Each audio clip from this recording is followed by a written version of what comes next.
Hello dear students, I hope you all are doing great. So today we are going to study about the combination of resistances.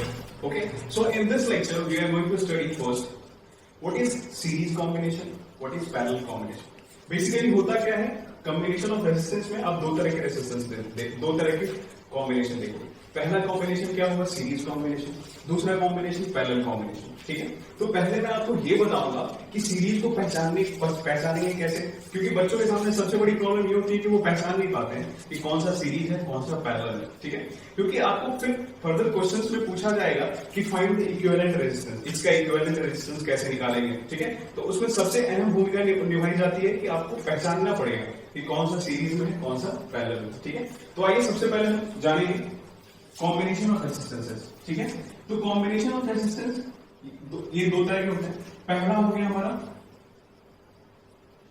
Series combination. ठीक है, और दूसरा क्या हो गया हमारा पैरेलल कॉम्बिनेशन.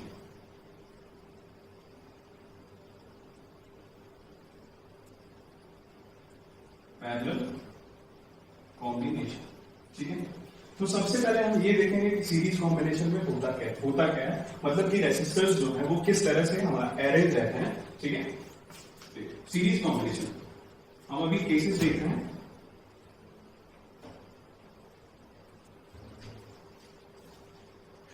Series combination. ठीक है, तो इन सीरीज कॉम्बिनेशन क्या होगा. ओके, सीरीज कॉम्बिनेशन में क्या होगा, मान लिया हमने कि दिस इज वन रेसिस्टर. ठीक है, जो R1 है रेसिस्टेंस का.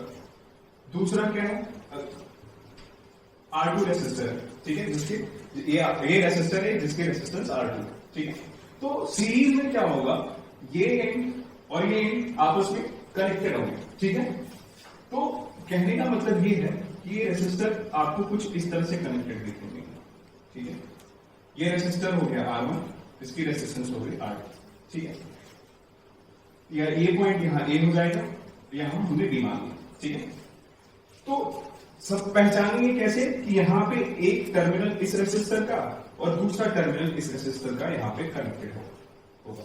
तो इस तरह के रेसिस्टेंस को हम सीरीज कॉम्बिनेशन कहते हैं. ठीक है, अब बारी आती है पैरेलल कॉम्बिनेशन में.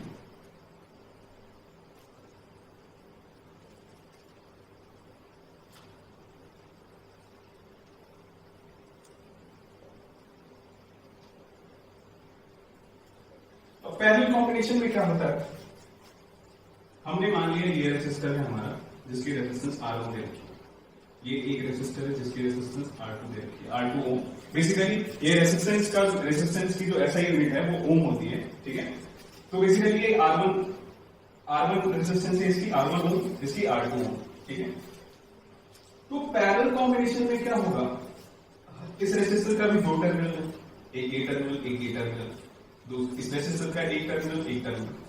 तो कॉम्बिनेशन इस तरह से होता है पैरेलल में कि ये दोनों और ये दोनों आपस में कनेक्टेड होंगे. तो आपकी इसकी कॉम्बिनेशन कुछ इस तरह की दिखेगी.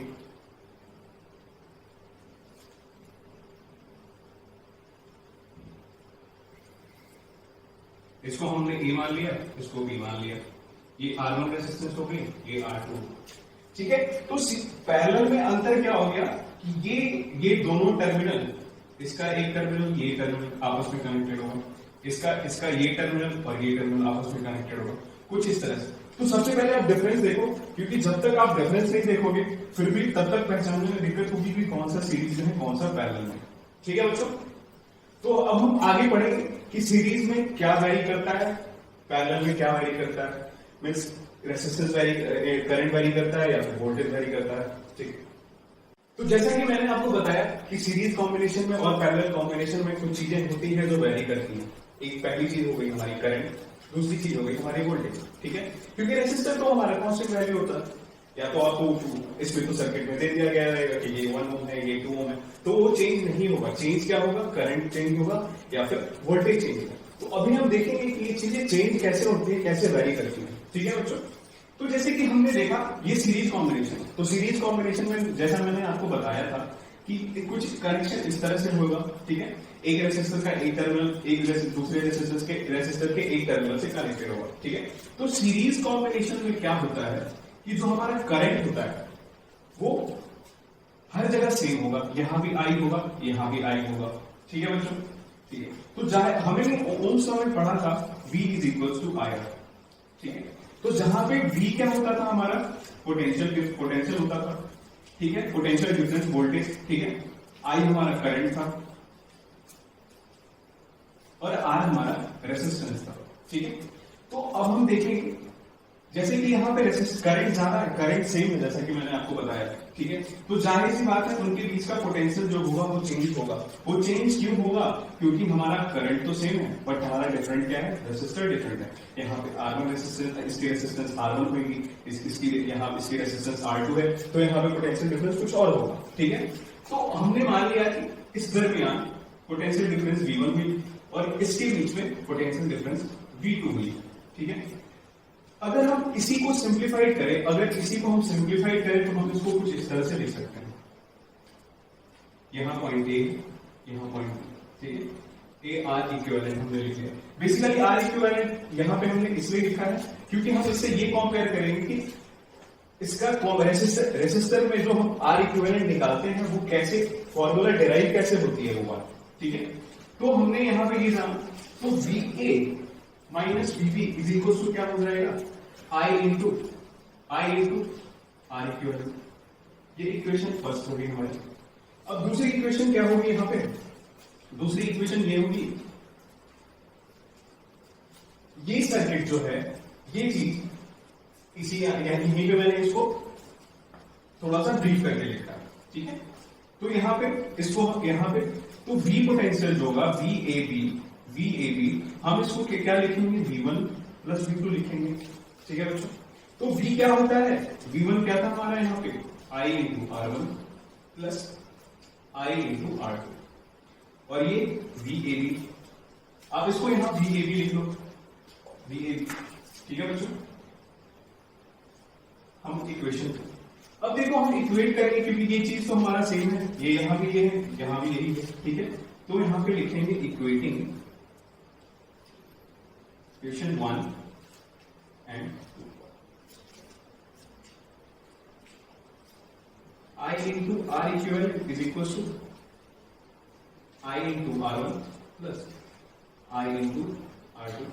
यहां से आपको एक चीज कॉमन नजर आ रहा होगा, वो है क्या, वो है करंट, ठीक है। मैंने इस सर्किट को यहां पे सिंप्लीफाई किया जिससे VAB इनके बीच में जो पोटेंशियल था वो I इंटू आर इक्विवेलेंट हो गया, ठीक है।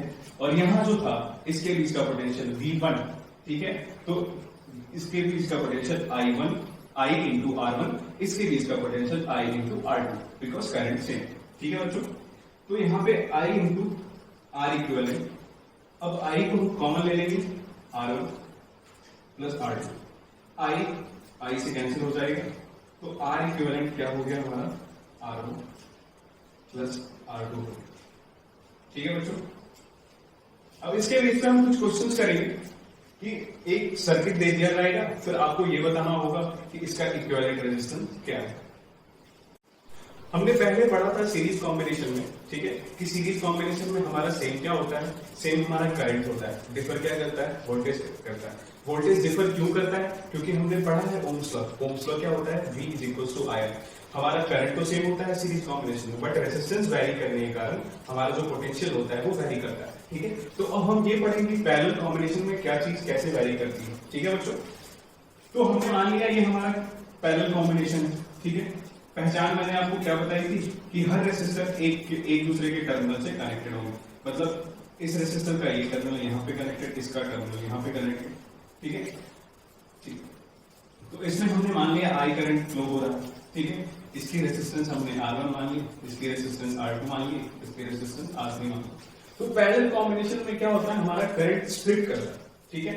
तो स्प्लिट करता है, तो हमने मान लिया यहाँ पे करंट I1 गया, इस रेसिस्टर में I2 गया, इस रेसिस्टर में I3 गया, ठीक है बच्चों।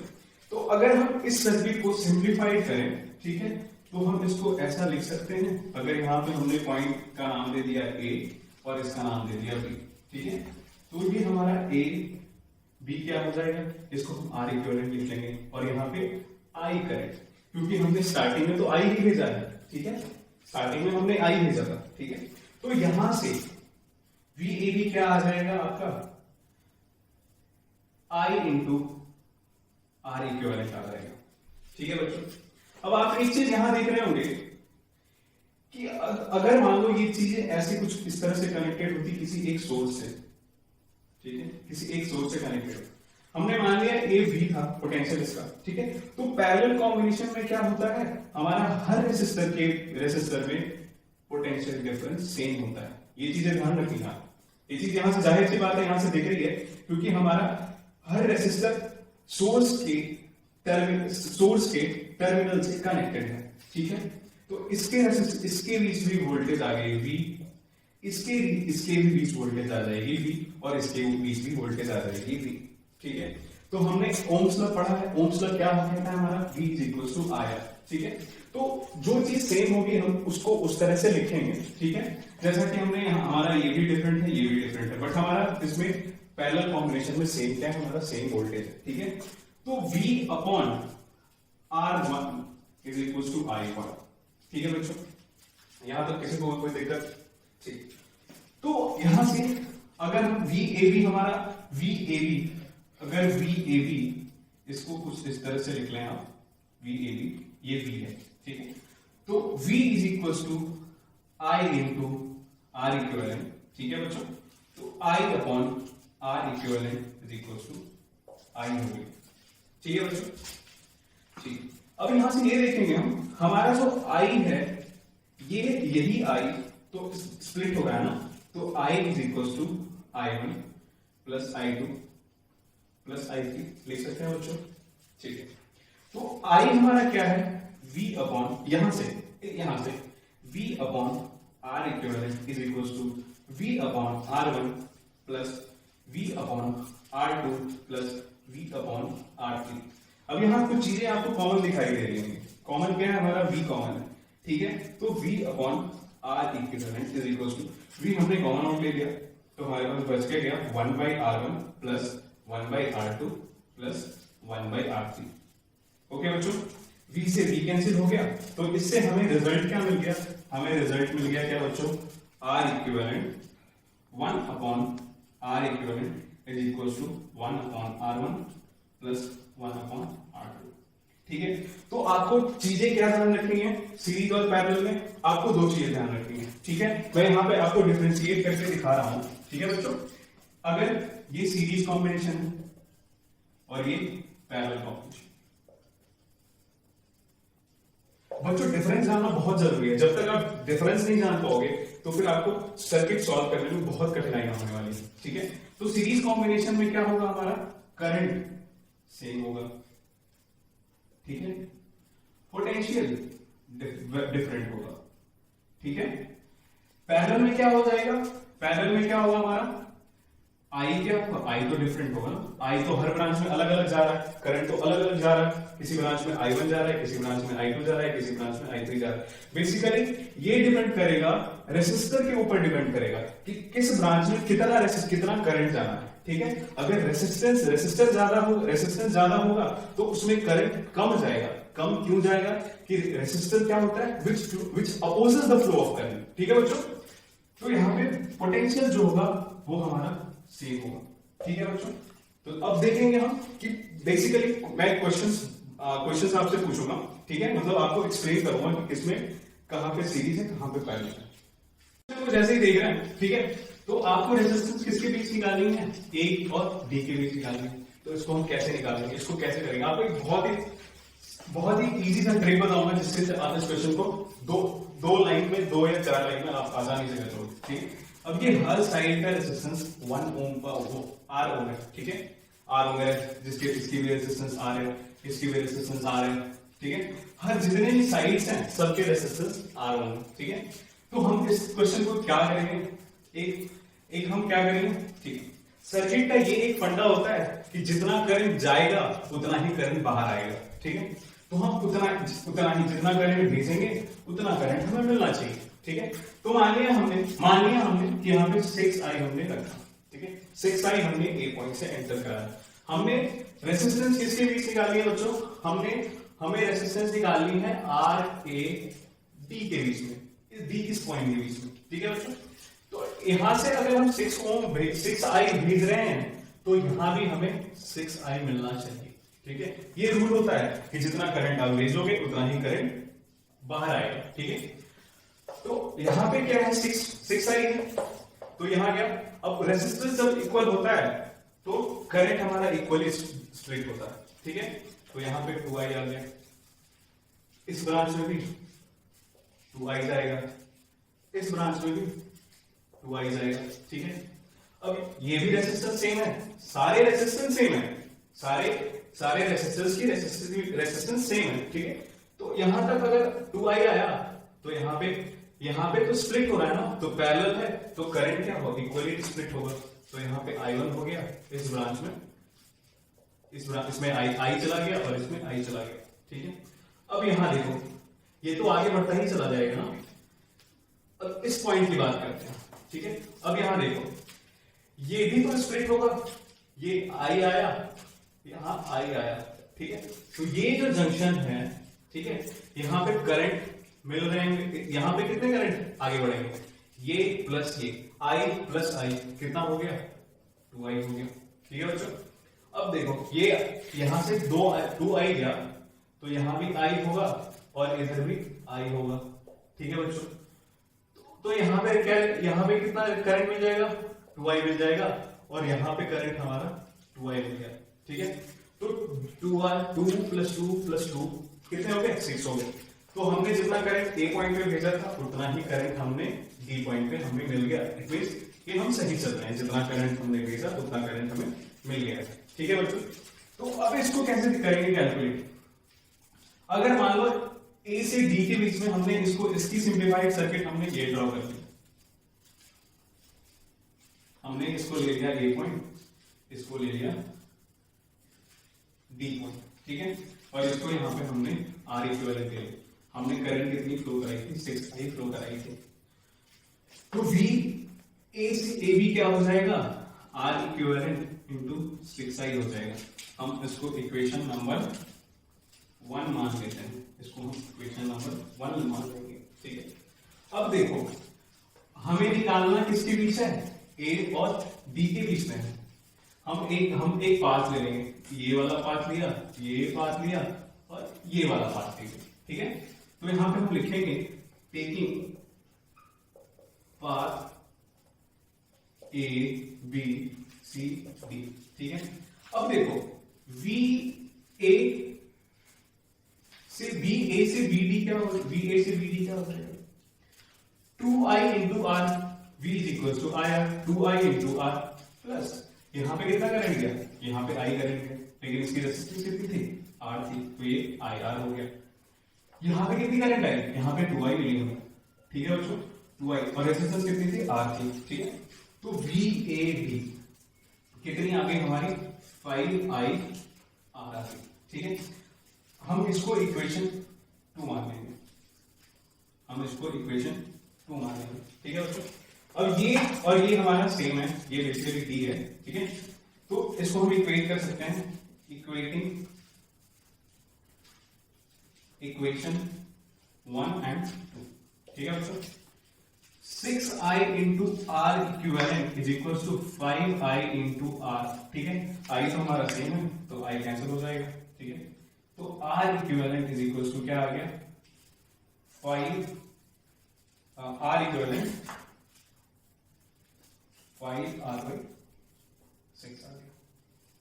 आई होप आपको ये समझ में आया होगा। I have given my best way and thanks a lot for watching my video.